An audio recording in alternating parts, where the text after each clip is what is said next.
अस्सलामुअलैकुम एवरीवन, कैसे हैं आप सब लोग। मैं हूं मोहसिन, आप देख रहे हैं टेक्निकल एक्सट्रीम। मैं हाजिर हूं एक और न्यू वीडियो के साथ। आज हम बात करने वाले हैं एक ऐसे सस्ते चीप फ्लैगशिप स्मार्टफोन के बारे में कि अगर इस स्मार्टफोन को आप लोग बाय करते और इस्तेमाल करते हैं तो आपको यही लगेगा कि आपने एक फ्लैगशिप स्मार्टफोन बाय किया हुआ है, क्योंकि यहाँ पे इस स्मार्टफोन के अंदर कुछ ऐसी स्पेसिफिकेशन दी गई हैं जो कि एक फ्लैगशिप स्मार्टफोन के अंदर होती हैं, पर यहाँ पे कुछ ऐसे फीचर्स को भी मिसिंग किया गया है जो कि एक फ्लैगशिप स्मार्टफोन के अंदर होते हैं। तो यहाँ पे वो फीचर्स आपको देखने को नहीं मिलते।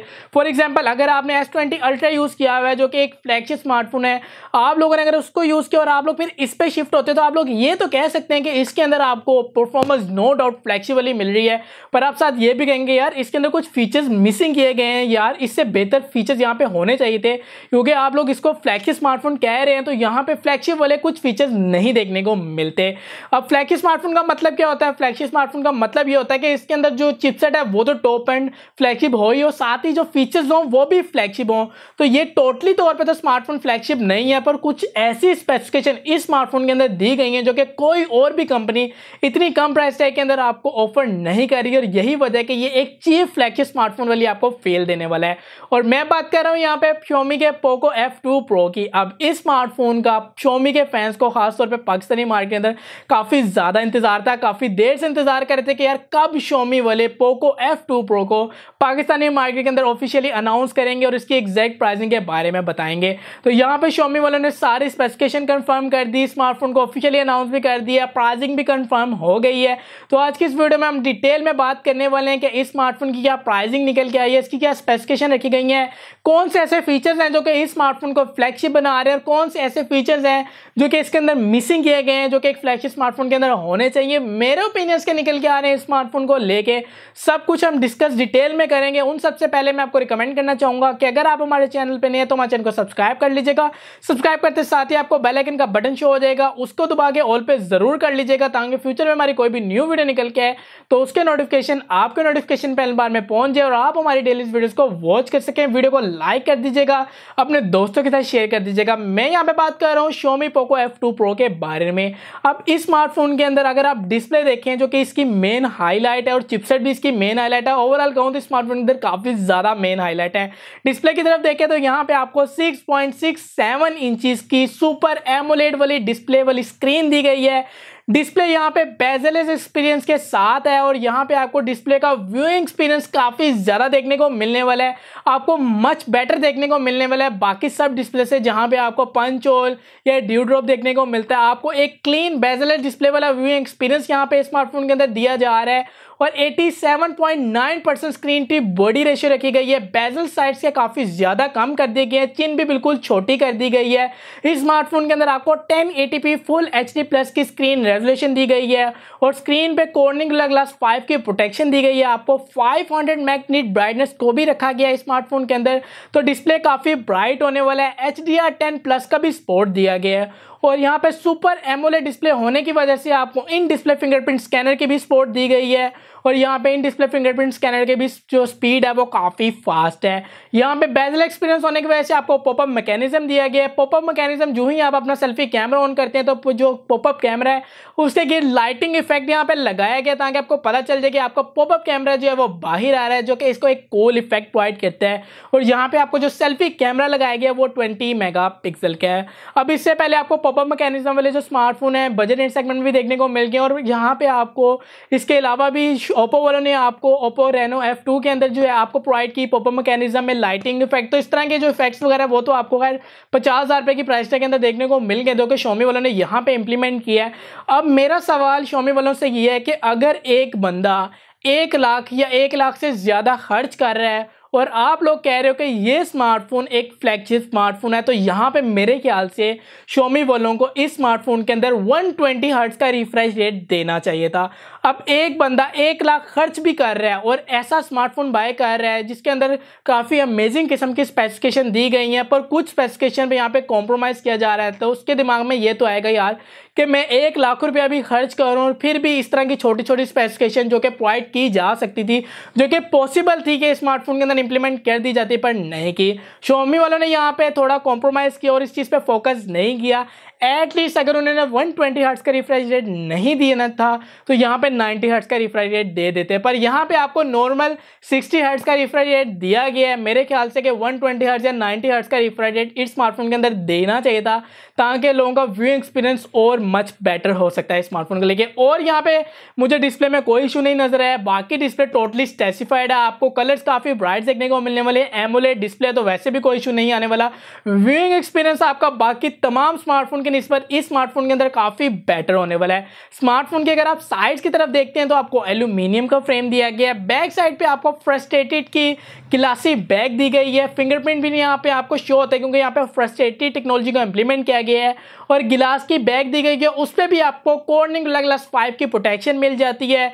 बैक साइड पे राउंड शेप के अंदर आपको क्वाड कैमरा सेटअप दिए गए हैं और कैमरा जो यहाँ पे है वो एक्स शेप के टेक्सचर के अंदर इंप्लीमेंट किए गए हैं। कैमरा स्पेसिफिकेशन की अगर हम बात करें तो एक कैमरा आपको 64 मेगापिक्सल का वाइड का दिया गया है। 5 मेगापिक्सल का आपको यहाँ पे टेलीफोटो मैक्रो का लेंस दिया गया है। आपको यहाँ पे तीसरा कैमरा 13 मेगापिक्सल का अल्ट्रा वाइड सेंसर का दिया गया है और 2 मेगापिक्सल का आपको यहाँ पे एक डेप्थ सेंसर का कैमरा दिया गया। अब कैमराज में भी मेरे ख्याल से यहाँ पे थोड़ा बेहतरी हो सकती थी। आपको यहाँ पे जो है एक तो 64 मेगापिक्सल का कैमरा दे दिया, ठीक है, ओके। यहाँ पे दूसरा कैमरा मेरे ख्याल से पेरिस्कोप का इंप्लीमेंट कर देते तो थोड़ा ज़्यादा बेहतर हो जाना था, पर क्योंकि ये एक चीप प्राइस वाला स्मार्टफोन है इसलिए यहाँ पे कॉम्प्रोमाइज़ कर करके प्राइजेस को कम किया गया है। और यही वजह है कि सबसे कम प्राइस टैग के अंदर आपको ऐसे कोशिश की गई है कि अच्छे से अच्छे फीचर प्रोवाइड किए जाएं, पर फिर भी यहाँ पे कुछ ऐसे फीचर हैं जो कि इस स्मार्टफोन के अंदर इस प्राइस टैग के अंदर आपको मिल सकते थे पर Xiaomi वालों ने आपको प्रोवाइड नहीं किया। जैसे कि पेरिस्कोप का लेंस यहाँ पे इंप्लीमेंट किया जा सकता था पर नहीं किया गया, और साथ ही यहाँ पे अगर 5 मेगापिक्सल का डेप्थ सेंसर दे रहे थे तो यहाँ पे आपको जो कैमरा क्वालिटी है वो थोड़ी और बेहतर देखने को मिल जानी थी। तो यही कैमरा के कुछ हैं कॉम्प्रोमाइजेज जो यहाँ पे किए गए हैं, पर ओवरऑल इस स्मार्टफोन के भी कैमरा रिजल्ट आपको स्पेसिफाइड करने वाले हैं। 8K तक की यहाँ पे रिकॉर्डिंग कर सकते हैं, आपको 8K तक की कैमरा रिकॉर्डिंग की सपोर्ट मिल जाती है। 8K पे आप 24-30 FPS के फ्रेम रेट मिलती हैं, और अगर आप 1080p रेजोल्यूशन की रखते हैं कैमरा की यहाँ पे रिजल्ट तो वहाँ पे आपको 24 के अलावा 30, 60, 120 और आपको 960 FPS तक की स्क्रीन रिकॉर्डिंग मिल जाती है। फ्रंट साइड के कैमरे में आपको 1080p 30 FPS तक की स्क्रीन रिकॉर्डिंग मिल जाती है, जहाँ पे अगर वहाँ पे भी 4K इंप्लीमेंट कर देते तो ज़्यादा बेहतर हो जाना था। ये वो पॉइंट्स हैं कि अगर इस स्मार्टफोन के अंदर इंप्लीमेंट हो जाते तो यहाँ पे इस स्मार्टफोन ने तबाही मचा देनी थी, और तब लोगों ने तो मैं कहता हूँ आंखें बंद करके स्मार्टफोन को बाय कर लेना था। यहाँ पे मैं कुछ कैमरा सैंपल्स भी आप लोगों के साथ स्क्रीन पे शो करना चाहूँगा, जहाँ पे आपको आइडिया हो जाए कि ये स्मार्टफोन आप लोगों को कैसे कैमरा रिजल्ट प्रोवाइड करने वाले हैं।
देखें कि आपको नो डाउट इस स्मार्टफोन के कैमरा क्वालिटी सुपर देखने को मिल रही है। आपको यहाँ पे अल्ट्रा स्टेडी मोड भी देखने को मिल जाता है, जहाँ पे आपको इमेज स्टेबलाइजेशन देखने को मिल जाती है। तो आपको यहाँ पे जो कैमरा क्वालिटी है ना वो काफ़ी ज़्यादा अच्छी देखने को मिल रही है। आपको इस स्मार्टफोन के अंदर चिपसेट भी काफ़ी फ्लैगशिप दिया गया है, और क्योंकि इस स्मार्टफोन को फ्लैगशिप कहा जा रहा है और मेन बड़ी वजह यही है क्योंकि यहाँ पे आपको जो चिपसेट दिया गया है वो स्नैपड्रैगन का 865 का चिपसेट दिया गया है, और ये चिपसेट एक 7 नैनोमीटर आर्किटेक्चर की टेक्नोलॉजी पर बना हुआ चिपसेट, और इस वक्त ये सबसे कम प्राइस टैग में आने वाला चिपसेट है।